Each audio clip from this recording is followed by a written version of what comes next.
말씀을 전하기 전에 간절히 부탁드립니다. 이 채널은 아직 작은 채널이지만 하나님의 말씀으로 지친 영혼을 살리고자 시작했습니다. 이 영상이 마음의 은혜가 되셨다면 좋아요와 구독으로 이 사역에 힘을 더해 주시길 부탁드립니다. 당신의 작은 응원이 어둠 속에 있는 누군가에게 빛이 될 수 있습니다. 여러분, 오늘 이 시간 놀라운 이야기를 들려드리려고 합니다. 예수님의 12제자. 이들은 예수님과 함께 3년을 동행했습니다. 기적을 목격했습니다. 부활을 경험했습니다. 그런데 말입니다. 이들 중 단 한 명도 평화롭게 생을 마감하지 못했습니다. 베드로는 십자가에 거꾸로 매달렸습니다. 야고보는 칼에 목이 베었습니다. 도마는 창에 찔려 죽었습니다. 솔직히 말씀드리면 저는 이 대본을 준비하면서 계속 눈물이 났습니다. 한 명 한 명의 이야기를 정리하면서 이들이 얼마나 확신이 있었는지, 얼마나 진실했는지 그게 제 마음을 흔들었습니다. 왜일까요? 만약 예수님의 부활이 거짓이었다면, 만약 그들이 목격한 것이 환상이었다면, 만약 복음이 꾸며낸 이야기였다면 과연 이들이 목숨을 걸었을까요? 거짓을 위해 죽는 사람은 없습니다. 착각을 위해 고문당하는 사람은 없습니다. 그런데 이들은 죽었습니다. 한 사람도 빠짐없이. 오늘 이 시간 우리는 12명의 제자들이 어떻게 생을 마감했는지, 그리고 그들의 삶이 우리에게 주는 교훈이 무엇인지 함께 나눠보려고 합니다. 이 이야기를 들으시면 여러분은 알게 되실 겁니다. 왜 기독교가 진리인지, 왜 복음이 능력인지, 왜 우리가 믿음을 지켜야 하는지 그 답을 함께 찾아가 보시죠. 첫 번째 제자 베드로, 교회의 반석. 본명은 시몬이었습니다. 예수님께서 그를 베드로라고 부르셨죠. 반석이라는 뜻입니다. 마태복음 16장 18절. 또 내가 네게 이르노니 너는 베드로라. 내가 이 반석 위에 내 교회를 세우리니. 그런데 아이러니하게도 이 반석 베드로는 예수님을 3번이나 부인했습니다. 저는 이 부분을 묵상할 때마다 제 자신이 보입니다. 우리도 그렇지 않습니까? 교회에서는 열심히 찬양하다가 세상에서는 신앙을 숨기는 베드로와 별반 다르지 않은 우리의 모습 말입니다. 대제사장의 뜰에서 한 여종이 물었습니다. 너도 저 사람과 함께 있지 않았느냐? 베드로가 대답합니다. 나는 그 사람을 알지 못하노라. 3번째 부인한 순간 닭이 울었습니다. 누가복음 22장 61절에서 62절. 주께서 돌이켜 베드로를 보시니 베드로가 주의 말씀 곧 오늘 닭 울기 전에 네가 3번 나를 부인하리라 하심이 생각나서 밖에 나가서 심히 통곡하니라. 심히 통곡했습니다. 여러분, 베드로가 그날 밤 무슨 생각을 했을까요? 나는 끝났어. 나는 자격이 없어. 이렇게 생각했을 겁니다. 혹시 지금도 그런 생각하시는 분 계신가요? 저도 그랬습니다. 제가 저지른 실수들을 생각하면 나 같은 사람이 어떻게. 그런데 말입니다. 그런 베드로를 부활하신 예수님께서 다시 찾아오셨습니다. 요한복음 21장 갈릴리 호숫가에서 예수님은 3번 물으셨습니다. 베드로가 3번 부인했듯이 3번 물으신 겁니다. 요한의 아들 시몬아, 네가 나를 사랑하느냐? 베드로는 3번 대답했습니다. 주여, 그러하나이다. 내가 주를 사랑하는 줄 주께서 아시나이다. 저는 이 장면이 너무 좋습니다. 예수님은 베드로를 정죄하지 않으셨습니다. 책망하지 않으셨습니다. 단지 물으셨습니다. 나를 사랑하느냐? 예수님은 베드로를 회복시키셨습니다. 그리고 다시 사명을 주셨습니다. 내 양을 먹이라. 혹시 지금 여러분 중에 나는 이미 실패했어. 나는 주님을 부인했어. 돌아갈 수 없어. 이렇게 생각하시는 분 계신가요? 베드로를 보십시오. 그는 3번 부인했습니다. 그러나 예수님은 그를 버리지 않으셨습니다. 회복시키시고 초대교회의 기둥으로 세우셨습니다. 오순절 성령 강림 후 베드로는 담대히 외칩니다. 사도행전 2장 36절 그런즉 이스라엘 온 집이 정령할지니 너희가 십자가에 못 박은 이 예수를 하나님이 주와 그리스도가 되게 하셨느니라. 그날 3,000명이 회개했습니다. 저는 이게 놀랍습니다. 3번 부인했던 그 입으로 이제는 3,000명을 회개시키는 설교를 하다니.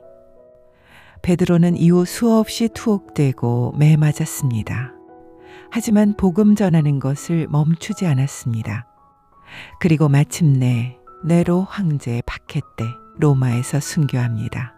전승에 의하면 베드로는 십자가형을 선고받았을 때 이렇게 요청했다고 합니다. 나는 내 주님처럼 죽을 자격이 없습니다. 십자가를 거꾸로 세워주십시오. 그래서 베드로는 거꾸로 십자가에 매달려 죽었습니다. 3번 부인했던 그 베드로가 이제는 예수님을 위해 목숨을 바친 겁니다. 당신의 과거가 어떻든, 당신이 무엇을 잘못했든 예수님은 당신을 회복시키실 수 있습니다. 다시 일으켜 세우실 수 있습니다. 베드로처럼 저도 그렇게 믿습니다. 그래서 오늘도 이 자리에 있습니다. 2번째 제자 안드레, 사람을 인도하는 자. 2번째 제자 안드레입니다. 안드레는 베드로의 동생이었습니다. 그리고 12제자 중 가장 먼저 예수님을 따랐던 사람입니다. 요한복음 1장 40절에서 41절. 요한의 말을 듣고 예수를 좇는 2 사람 중 하나는 시몬 베드로의 형제 안드레라.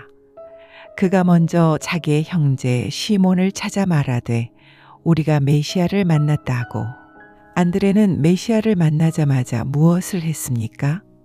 형 베드로를 데려왔습니다. 저는 이 모습이 참 아름답다고 생각합니다. 혼자만 알고 있지 않았습니다. 혼자만 은혜 받고 끝나지 않았습니다. 가장 먼저 가장 가까운 사람에게 전했습니다. 우리는 어떻습니까? 은혜 받으면 혼자만 간직하고 있지는 않습니까? 이건 너무 좋아서 혼자만 알고 싶어. 이런 적 없으신가요? 안드레는 달랐습니다. 그리고 오병이어 기적 때도 안드레가 보리떡 5개와 물고기 2마리를 가진 아이를 예수님께 데려왔습니다. 요한복음 6장 8절에서 9절. 제자 중 하나, 곧 시몬 베드로의 형제 안드레가 예수께 여짜오되 여기 한 아이가 있어 보리떡 5개와 물고기 2마리를 가졌나이다. 다른 제자들은 이렇게 말했을 겁니다. 5,000명이 넘는데 이걸로 뭘 어떻게 해? 솔직히 저도 그랬을 것 같습니다. 이게 무슨 소용이 있나? 하면서. 그런데 안드레는 그 아이를 데려왔습니다. 적지만 예수님께 드리면 무슨 일이 일어날지 알았던 겁니다. 그리고 실제로 기적이 일어났습니다. 안드레에게는 패턴이 있습니다. 항상 사람들을 예수님께 인도했습니다. 형 베드로를, 보리떡 가진 아이를, 요한복음 12장에는 헬라인들을. 안드레는 유명하지 않았습니다. 베드로, 야고보, 요한처럼 예수님의 핵심 제자도 아니었습니다. 기적을 행했다는 기록도 없습니다. 그러나 그는 가장 중요한 일을 했습니다. 사람들을 예수님께 데려왔습니다. 안드레는 예수님 승천 후 흑해 지역과 그리스에서 복음을 전했습니다. 그리고 그리스의 파트라이에서 순교합니다. 총독 아이게아테스가 안드레에게 우상 숭배를 강요했습니다. 안드레는 거부했습니다. 그래서 X자 모양의 십자가에 묶였습니다. 안드레는 이틀 동안 십자가에 매달린 채 설교를 계속했습니다.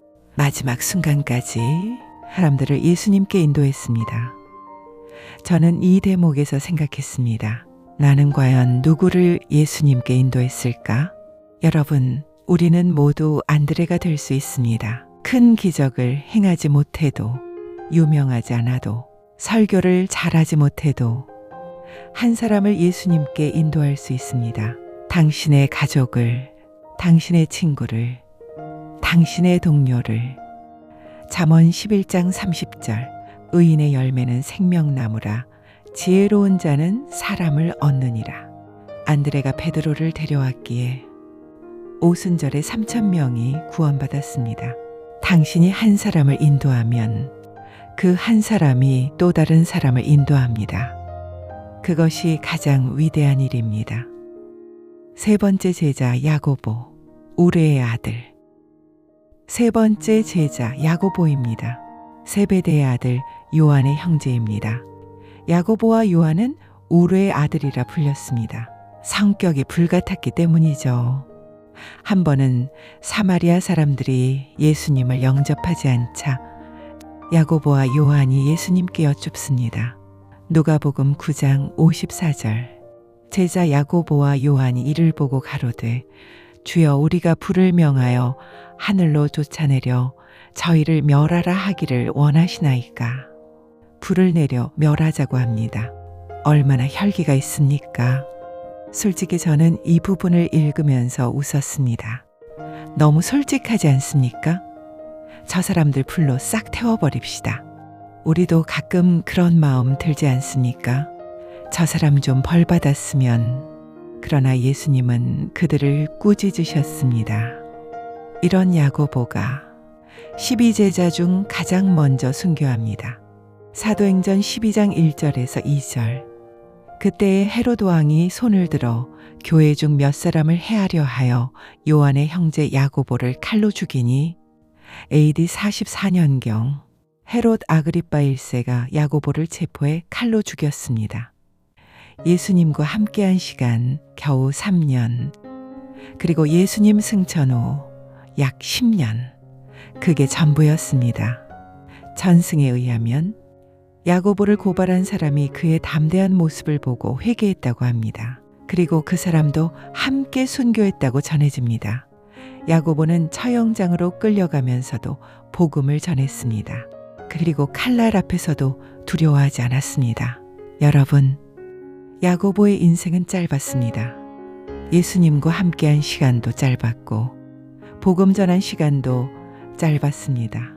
그런데 그 짧은 시간이 영원한 유산이 됐습니다. 저는 이 부분을 묵상하면서 깨달았습니다. 인생은 길이가 아니라 깊이입니다. 얼마나 오래 사느냐가 아니라 얼마나 헌신하느냐입니다. 야고보는 불같은 성격이었습니다. 그 열정이 복음을 위해 불타올랐습니다. 예수님께서 말씀하셨습니다. 마가복음 10장 39절. 너희가 나의 마시는 잔을 마시며 나의 받는 세례를 받으리라. 야고보는 정말로 그 잔을 마셨습니다. 순교의 잔을. 당신은 무엇을 위해 살고 있습니까? 무엇을 위해 열정을 쏟고 있습니까? 야고보처럼 그 열정을 하나님 나라를 위해 사용하십시오. 네 번째 제자 요한, 사랑의 사도. 네 번째 제자 요한입니다. 요한은 야고보의 동생입니다.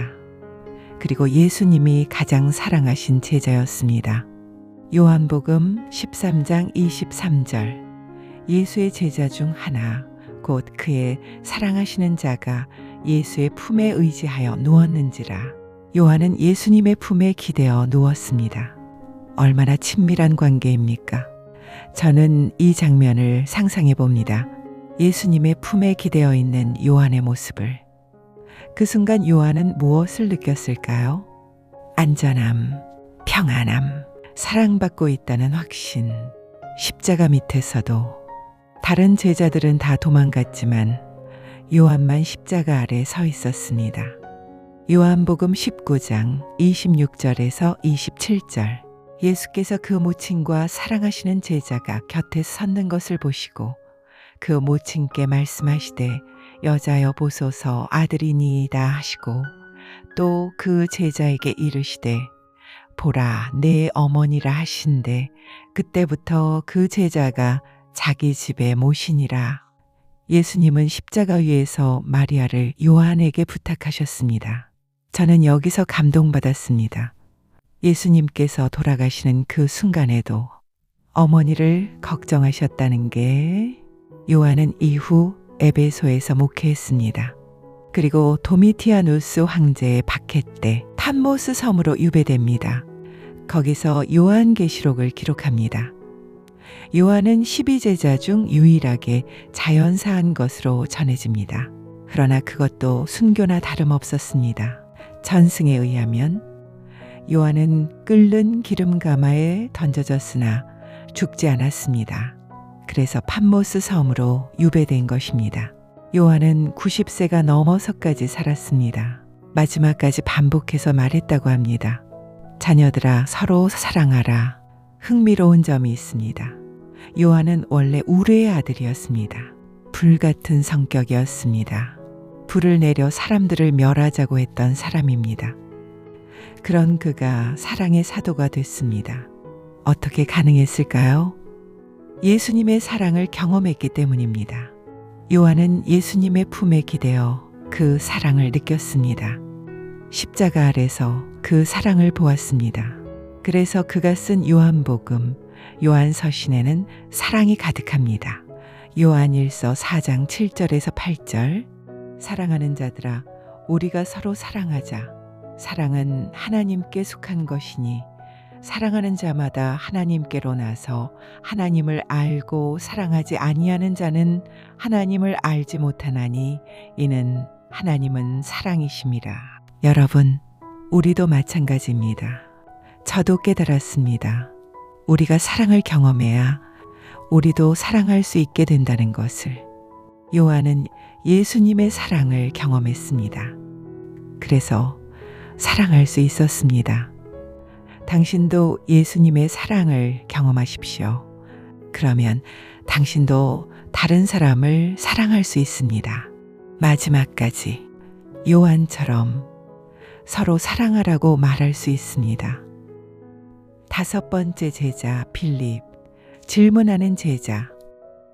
5번째 제자 빌립입니다. 빌립은 벳세다 출신입니다. 베드로, 안드레와 같은 고향이었죠. 빌립의 특징은 질문이 많았다는 것입니다. 오병이어 사건 때 예수님께서 빌립에게 물으셨습니다. 요한복음 6장 5절에서 6절.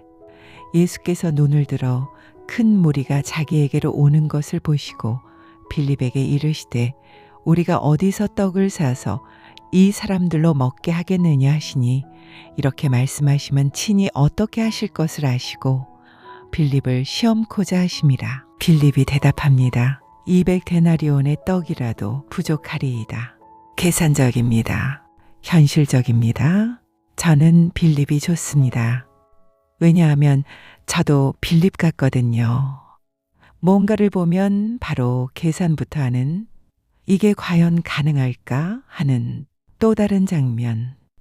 최후의 만찬 때 요한복음 14장 8절. 빌립이 가로되 주여 아버지를 우리에게 보여주옵소서.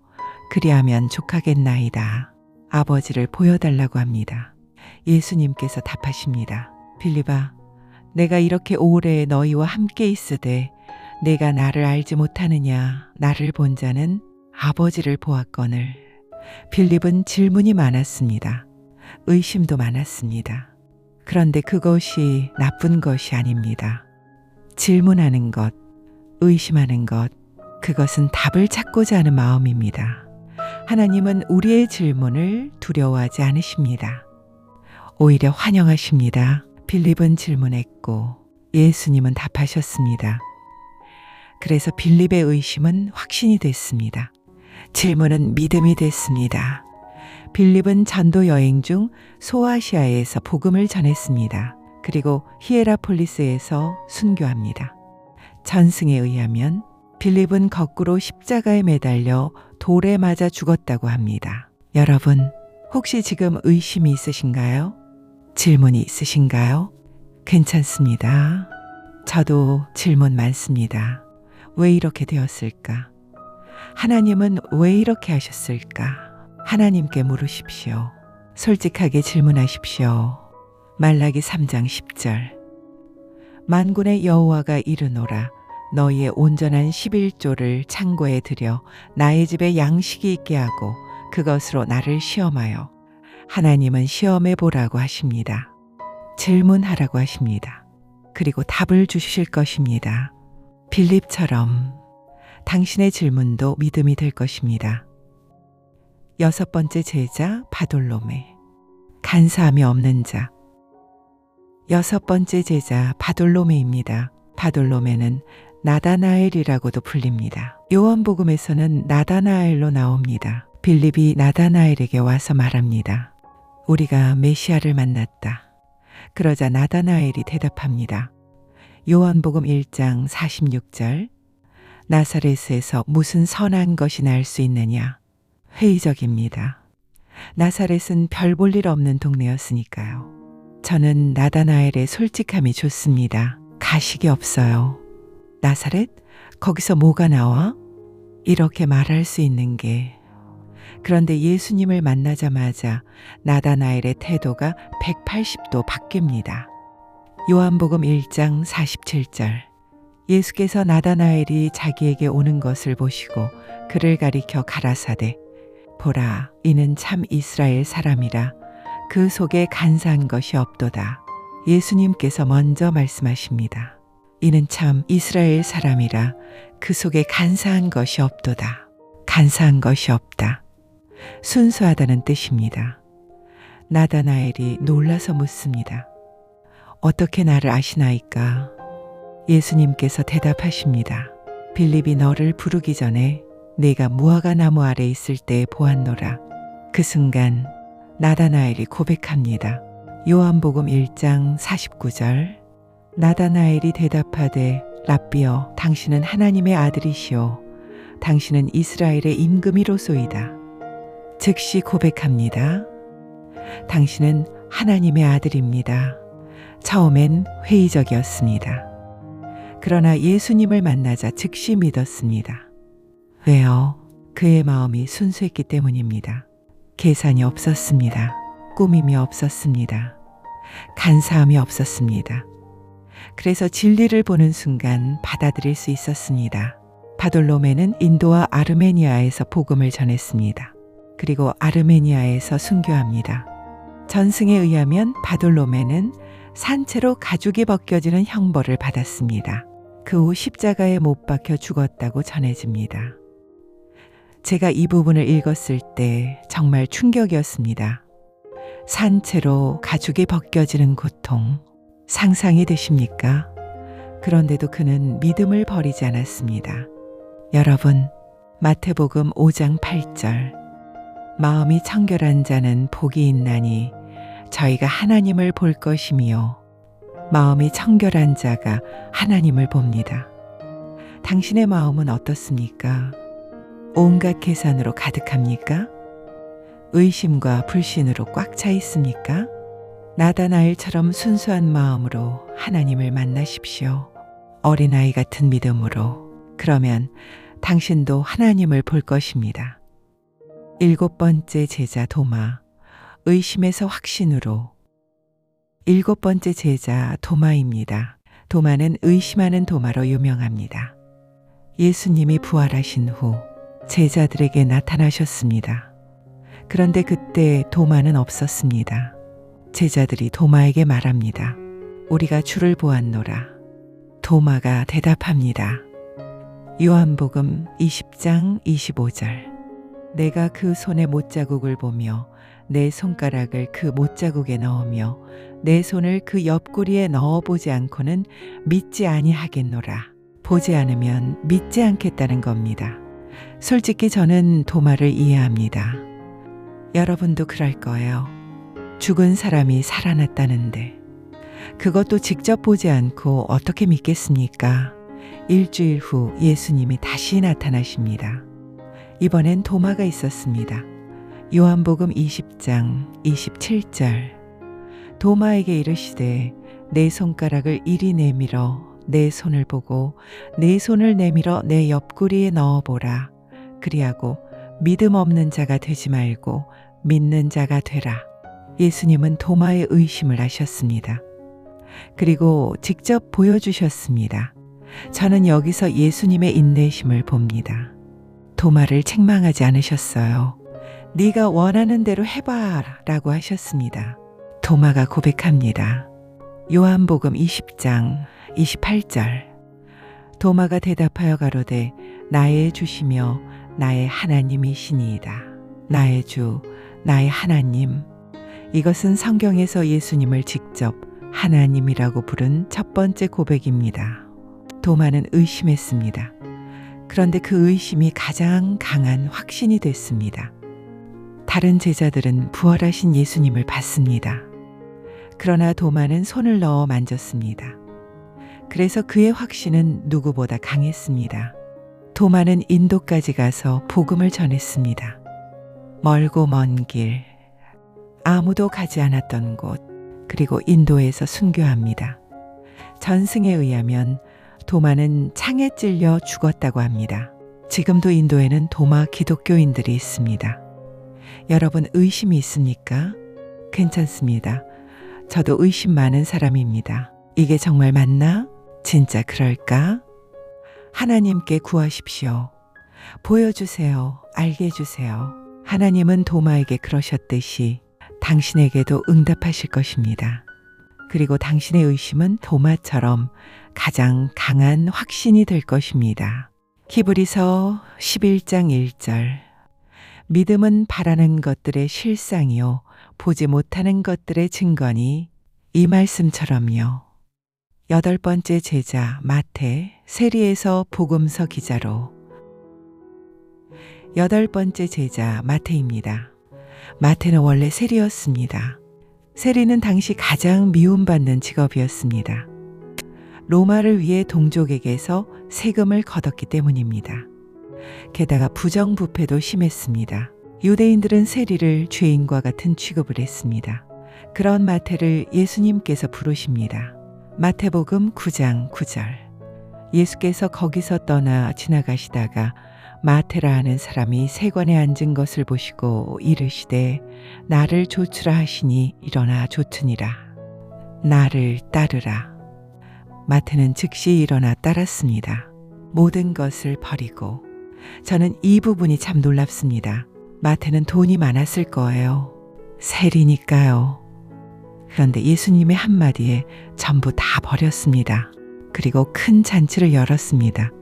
세리와 죄인들을 초대해서 예수님과 함께 식사했습니다. 바리새인들이 비난했습니다.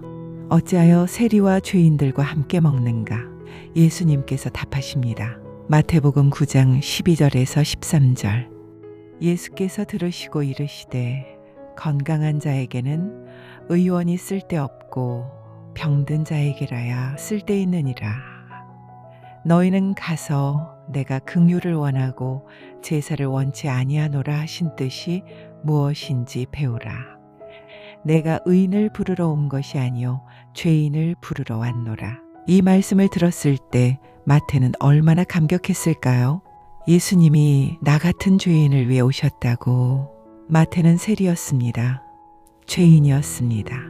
사람들이 손가락질하는 사람이었습니다. 그런데 예수님은 그를 부르셨습니다. 그리고 12제자 중 하나로 삼으셨습니다. 더 나아가 복음서를 기록하는 영광을 주셨습니다. 마태는 이후 마태복음을 기록합니다. 그리고 에티오피아와 페르시아에서 복음을 전했습니다. 에티오피아에서 순교합니다. 칼에 맞아 죽었다고 전해집니다. 여러분 마태의 과거를 보십시오. 세리, 죄인, 배신자. 그런데 예수님을 만난 후 복음서 기자, 제자, 순교자. 고린도후서 5장 17절. 그런즉 누구든지 그리스도 안에 있으면 새로운 피조물이라. 이전 것은 지나갔으니 보라 새 것이 되었도다. 예수님을 만나면 새 사람이 됩니다. 당신의 과거가 어떻든 당신이 무엇을 했든 하나님은 당신을 부르실 수 있습니다. 그리고 새롭게 하실 수 있습니다. 저도 그렇게 믿습니다. 제 과거가 어떻든 하나님은 저를 새롭게 하셨습니다. 마태가 그랬습니다. 당신도 그럴 수 있습니다. 9번째 제자 야고보. 작은 야고보. 9번째 제자 알페오의 아들 야고보입니다. 이 야고보는 작은 야고보라고 불립니다. 세베대의 아들 야고보와 구별하기 위해서입니다. 성경에 이 야고보에 대한 기록은 거의 없습니다. 12제자 명단에만 나옵니다. 그게 전부입니다. 솔직히 말씀드리면 이 야고보에 대해 자료를 찾으면서 안타까웠습니다. 기록이 너무 없어서요. 그러나 그도 예수님과 함께 3년을 동행했습니다. 오순절 성령을 받았습니다. 복음을 전했습니다. 전승에 의하면 작은 야고보는 페르시아와 시리아에서 복음을 전했습니다. 그리고 순교합니다. 어떤 전승은 톱으로 잘려 죽었다고 합니다. 어떤 전승은 십자가에 못 박혔다고 합니다. 여러분, 작은 야고보, 그는 유명하지 않았습니다. 베드로처럼 리더도 아니었습니다. 요한처럼 예수님께 특별히 사랑받은 것도 아닙니다. 성경에 기록된 일화도 없습니다. 그러나 그는 끝까지 신실했습니다. 순교할 때까지. 저는 이 야고보를 보면서 생각합니다. 교회에도 이런 분들이 많지 않습니까? 아무도 주목하지 않지만 묵묵히 새벽기도 나오시는 분들, 아무도 모르게 헌금하시는 분들, 조용히 섬기시는 분들. 하나님 나라에는 이런 사람들이 많습니다. 유명하지 않지만 묵묵히 신실한 사람들, 누가 알아주지 않아도, 아무도 주목하지 않아도 하나님은 아십니다. 하나님은 보고 계십니다. 마태복음 6장 4절. 내 구제함이 은밀하게 하라. 은밀한 중에 보시는 너의 아버지가 갚으시리라.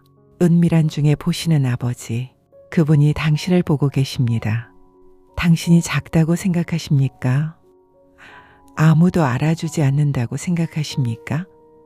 괜찮습니다. 하나님은 보고 계십니다. 하나님은 기억하고 계십니다. 작은 야고보처럼 묵묵히 신실하십시오.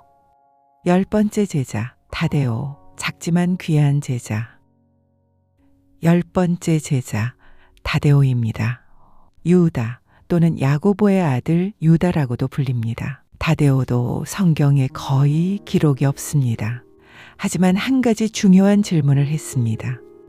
최후의 만찬 때 요한복음 14장 22절 가룟이 아닌 유다가 가로되 주여 어찌하여 자기를 우리에게는 나타내시고 세상에게는 아니하려 하시나이까. 왜 우리에게만 나타내시고 세상에는 안 나타내십니까? 좋은 질문이지 않습니까? 저도 가끔 그런 생각합니다. 주님, 왜 좀 더 확실하게 나타나시지 않으세요? 그럼 다들 믿을 텐데. 예수님께서 답하십니다. 요한복음 14장 23절.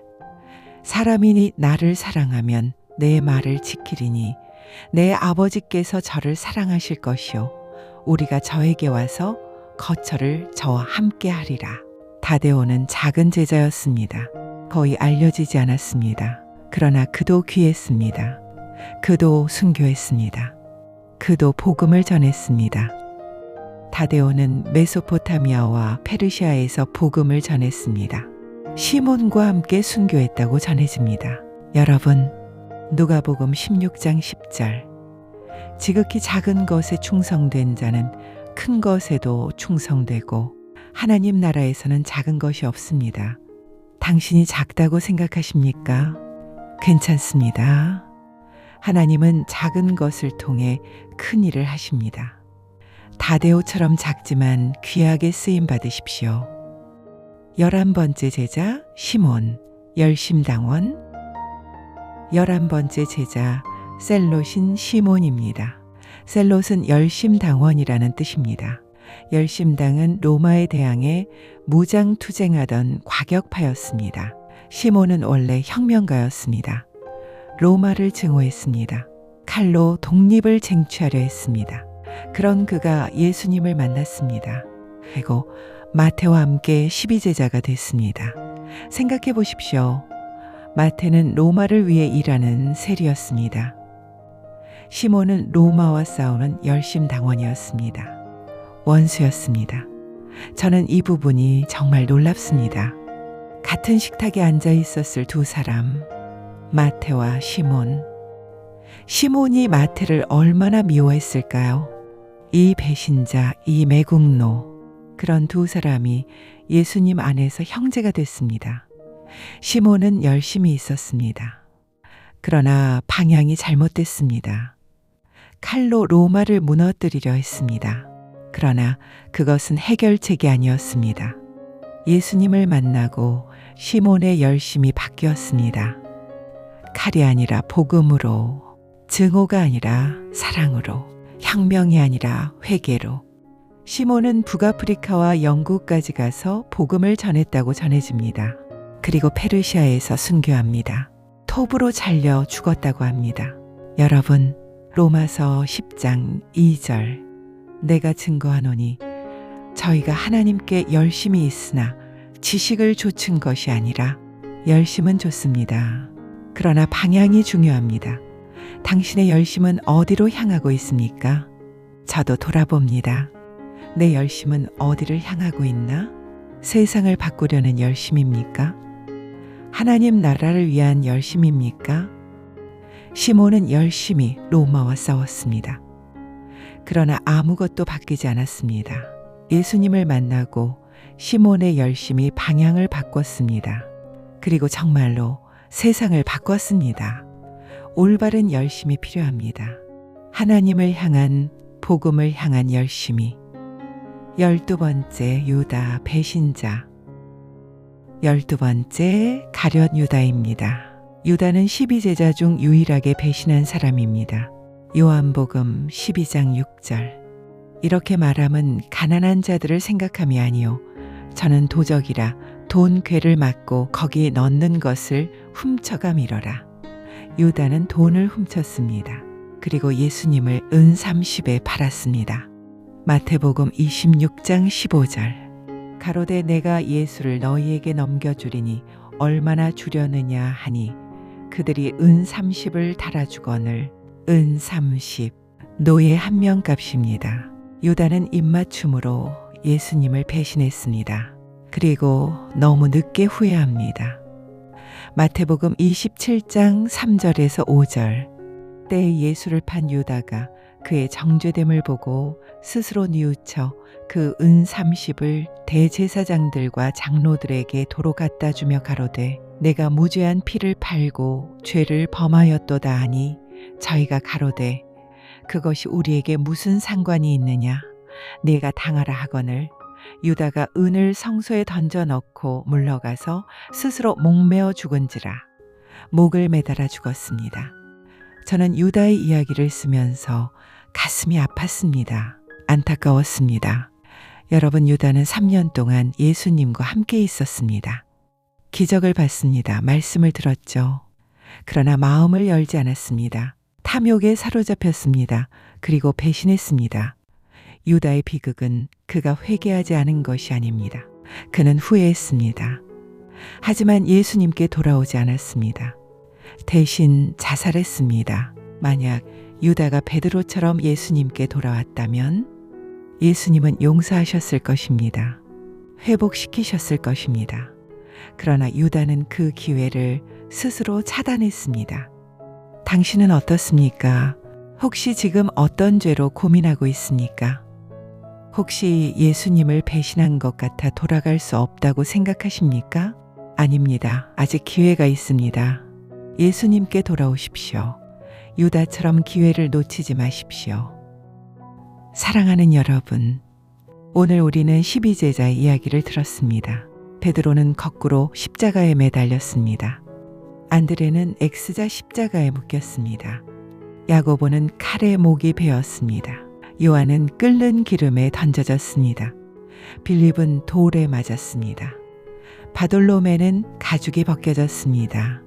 도마는 창에 찔렸습니다. 마태는 칼에 맞았습니다. 야고보는 톱에 잘렸습니다. 다데오도 순교했습니다. 시몬은 톱에 잘렸습니다. 단 한 명도 살아남지 못했습니다. 왜일까요? 솔직히 말씀드립니다. 이 대본을 준비하면서 저는 계속 이 질문을 스스로에게 물었습니다. 만약 내가 그 자리에 있었다면 나도 그렇게 할 수 있었을까? 만약 예수님의 부활이 거짓이었다면, 만약 그들이 환상을 봤다면, 만약 복음이 꾸며낸 이야기였다면 이들이 이렇게 죽었을까요? 절대 아닙니다. 거짓을 위해 죽는 사람은 없습니다. 착각을 위해 고문당하는 사람은 없습니다. 이들은 확신이 있었습니다. 예수님이 정말 부활하셨다는 확신, 예수님이 정말 하나님의 아들이라는 확신, 복음이 진리라는 확신, 그 확신이 이들을 죽음으로 이끌었습니다. 사도행전 4장 20절, 우리는 보고 듣은 것을 말하지 아니할 수 없다 하니 그들은 보았습니다. 그들은 들었습니다. 그들은 경험했습니다. 그래서 말하지 않을 수 없었습니다. 목숨을 걸고서라도. 여러분, 이것이 기독교가 진리인 증거입니다. 12명의 증인이 자신들의 목숨으로 증명했습니다. 그리고 이들이 전한 복음이 지금 우리에게까지 왔습니다. 우리는 무엇을 할 것입니까? 이들처럼 순교하라는 말이 아닙니다. 하지만 이들처럼 살라는 것입니다. 베드로처럼 실패해도 다시 일어서십시오. 안드레처럼 사람들을 예수님께 인도하십시오. 야고보처럼 헌신하십시오. 요한처럼 사랑하십시오. 빌립처럼 질문하십시오. 바돌로메처럼 순수하십시오. 도마처럼 확신하십시오. 마태처럼 변화되십시오. 작은 야고보처럼 신실하십시오. 다데오처럼 작지만 귀하게 쓰임 받으십시오. 시몬처럼 올바른 열심을 가지십시오. 그리고 유다처럼 되지 마십시오. 기회를 놓치지 마십시오. 요한복음 11장 25절에서 26절, 예수께서 가라사대 나는 부활이요 생명이니 나를 믿는 자는 죽어도 살겠고 무릇 살아서 나를 믿는 자는 영원히 죽지 아니하리니 이것을 네가 믿느냐? 믿으십니까? 12제자는 이것을 믿었습니다. 그래서 죽음도 두렵지 않았습니다. 당신도 믿으십시오. 그러면 당신도 담대할 수 있습니다. 어떤 상황에서도, 어떤 어려움 속에서도 부활의 소망이 있기 때문입니다. 영생의 약속이 있기 때문입니다. 저는 오늘 이 대본을 준비하면서 제 믿음을 돌아봤습니다. 그리고 다짐했습니다. 저도 이들처럼 살겠다고, 이들처럼 확신을 가지고 살겠다고. 오늘 이 말씀이 여러분의 마음에 깊이 새겨지길 기도합니다.